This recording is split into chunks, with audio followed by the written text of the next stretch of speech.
just always felt more interested in what non-human beings were doing.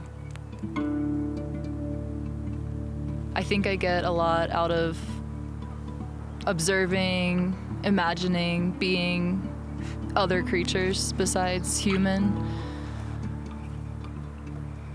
Spending so much time alone in nature and having that dialogue with nature makes you look to nature a lot for the answers to your questions.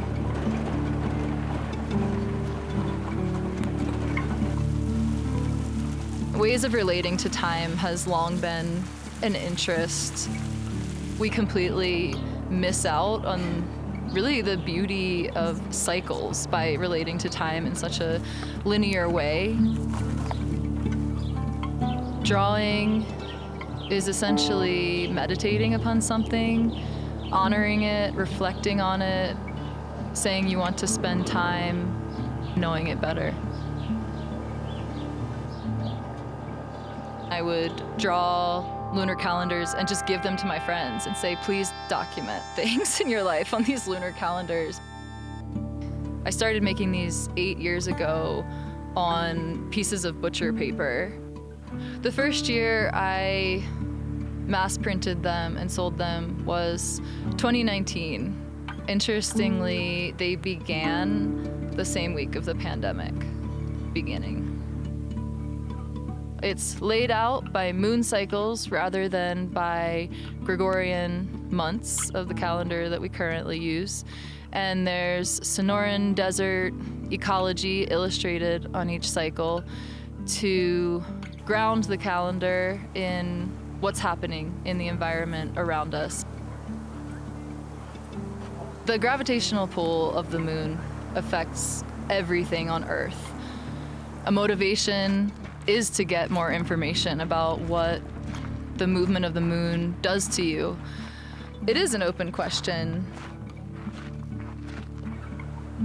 Water is so much less dense than other material objects that it can actually be observed to be moving with the moon, but every object on Earth is affected by the gravitational pull of the moon, even though it's not on an easily detectable level.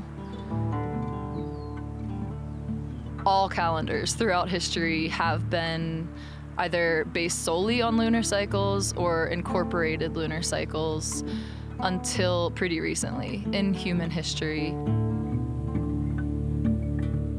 The Lunar Tracker is what could be called a calendar. I don't use the word calendar because etymologically, calendaria of Roman culture were account books for tracking and collecting debt and interest. The calends were the first day of the month and when people would go around collecting debt. Our Gregorian calendar today is not so different. The first day of the month is still a date of perpetual debt collection. The wall print is like a quick reference for people who don't want to dive as deep. And then the book is for documenting your health fluctuations, menstruation, fertility awareness, for documenting dreams, for projects and work such as farming and gardening.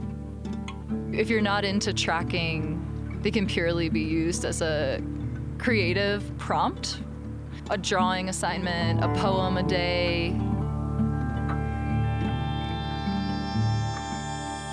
Moon cycles definitely affect our existence, and I think for a lot of people that use them, there is a genuine desire to see what in their life aligns with moon cycles and wonder what can I write that I found today.